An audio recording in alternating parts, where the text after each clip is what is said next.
Alright, welcome to General Structures 2 and Lateral Forces, Lesson 5, example number 6. And it wants us to rework example number 3 using method 2. And before we go anywhere, so I'll write that down, method 2. And method 2 is I'll try to explain it without using textbook terms, but it is the projected area method, where let's try not to use textbook terms. In other words, if you have a house like this, and you have a weird roof line, it's like that, and let's say your house goes over and up, and you're building, let's say it's a building, not a house, where it has a weird roof line like that. So there's your area for your roof line for your house or your structure. And let's say that method 1 is where you take your wind over there and your wind like there and right there, and you have to take the wind load right here and any upload right here. So as you can see, this is getting very weird, not weird, but very difficult. Since you have a flat, you have to look at the uplift there, and you have another roof load there, then you have to have your wind coming in here. Alright, so that's very, very difficult once you look at it. And hopefully you followed that. That's very confusing what I just tried to do. So, but you can tell, you look on page 127 of your study guide, and you'll see that, oh shoot, that could get quite difficult. So that's method 1. Method 2 is projected area, and you look at your top of your roof line right here. If once again your roof line looks like that, that's your highest point. If we're doing projected area method, we just look at the highest point. Okay, it projects that much, so we look at this much, and depending on how high it is, let's say this is only 15 foot, which is unrealistic for my sketch that I drew, then it would be flat. Because up to 15 foot, using the methods that we're using, that's all you would have to do. Say, oh, okay, that's good. Now let's say it's over 30 foot, and in that certain case, you wouldn't have a distribution that looks like that. It would go, let's say 15 foot is the top of this part right here. So this is 15. So it would be flat. Let's actually make it look like this. This would be 15 foot. So it's a straight up and down. It's a uniform distribution right there of your wind load. And then as it gets taller, it gets bigger like this for anything over. And I think that makes sense to what I'm trying to say. And eventually it'll flatten out at a max, but it'll be much higher than this. So anyways, once again, the method 2 is the projected area method, and we're just saying, hey, this is this tall, and we're going to project this much on there. And once again, if it's over 15 foot, it will get bigger. But in this case, we're at 15 foot. So let's just kind of start over, read the question again, and move on to the actual problem. So 1 is the normal force method, normal meaning perpendicular to every surface. So if you have this surface, it's normal to that, or perpendicular, as some people call it. If you have that, that's normal to that, it's perpendicular to that. And then the projected area method for this type of thing would be like that. Alright, once again, beating it like a dead horse. So let's move on here. Let's go back to the problem at hand, and it says that to rework example 3 using method 2, and example 3 says we're using the building example 2. And example 2 says, what is the static, horizontal, and vertical wind roof pressure using method 1? It says on a flat roof fire station. So it's a fire station.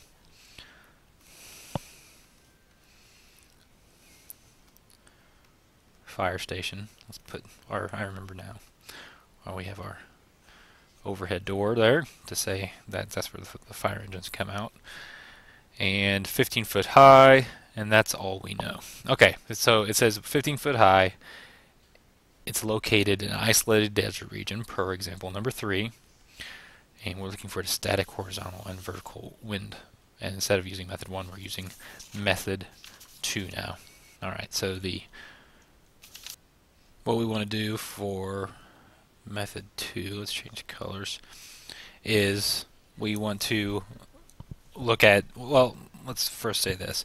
When you do the projected area method, it doesn't have the leeward. It just has a windward. One sec. It doesn't have the leeward. It just has a windward. So we're going to have something that looks like this, windward. And it may get bigger at top. I'm not going to say that yet, although I may know differently. And then it's going to have an uplift. So we don't do any leeward on the area 2, because even if we had a crazy looking building that looked like this, you know, whatever you want to think of, it's some neo-age stuff, you still do projected area. So you look at what's your highest point, and you come over, and you do that. Alright, so that's what we're doing. And we can hopefully have enough time where we can compare the two of what's the difference between area 1 and area 2, or if we don't have time, you can just go back and do it yourself. Alright, so that's where we're at. Now let's figure out what are these pressures. Alright, and just to note, this can be in either direction, so that could be going that way or the other way, and I'm not going to draw it that way, simply because I just told you that's the way it's assumed to be, and usually in all my calculations everything's assumed to go different directions. So we'll just make that assumption. If you want to draw it in both directions, that'd be as simple as putting something there and doing it. Okay, it's going both directions. Alright, so now we're looking for what is our wind pressure. And we have two different wind pressures. We have kind of an upward pressure here, and then we've got you can call it a vertical projection, meaning projection is vertical, it's going up. That might be confusing for you, or we can call it, what should we call it here?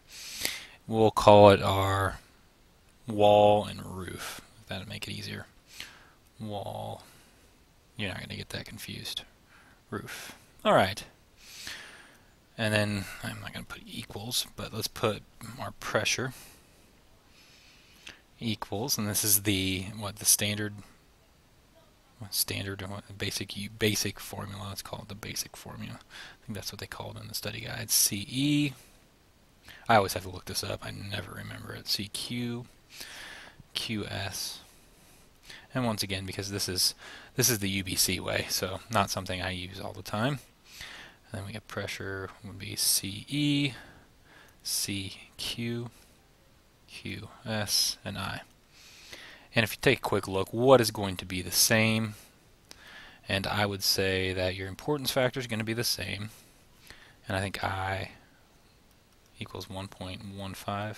I believe that's what we used. And example number 2 and 3 and 1 and everything that we use this for. I think it's, yes, importance factor of 1.15. That's correct. And that's because, once again, it's a fire station, and if you have a large windstorm or anything, you want the higher importance factor.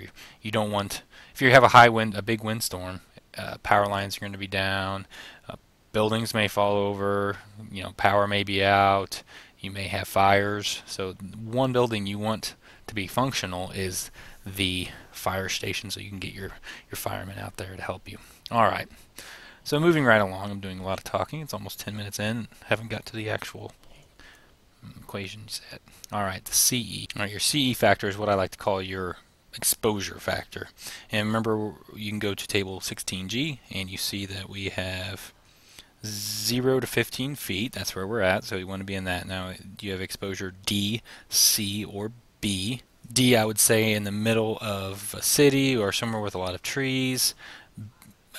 So that's your typical. I would say C is this situation where you have an open area, or if you're in the middle of Kansas and you don't have any wind blocks. And then exposure B is the worst case scenario, where you might be on the right up against the water, and I believe it needs to be up against the water, but I would double check that. So I know it's not B because that needs to be up against water according to this UBC code. So I'm going to use C, which is, well, this is CE, exposure coefficient, and then it's going to be equal to 1.06. And that's just, you go down to 0 to 15 feet, you go over under exposure C, and you get 1.06. And that's going to be the same for each, because it's based on the height of the building and the location. All right, next we go to CQ. And to get this, you go to table 16-H, pressure coefficients, and you see method 2. Go down to method 2 and say projected area method. Yes, that's what we're doing. It says 1.3 horizontal any direction, 1.4 horizontal any direction, and 0.7 upward. So we know that 0.7 upward. Let's go ahead and write that down, 0.7 upward. So we already know what that's going to be for our upward or roof. And then the other one, it either is going to be, it says structures 40 feet or less in height is 1.3, and structures 40 feet or over is 1.3. And we are under that, so we're going to use the coefficient 1.3. And then lastly, you want to get the QS, which is your basic wind speed.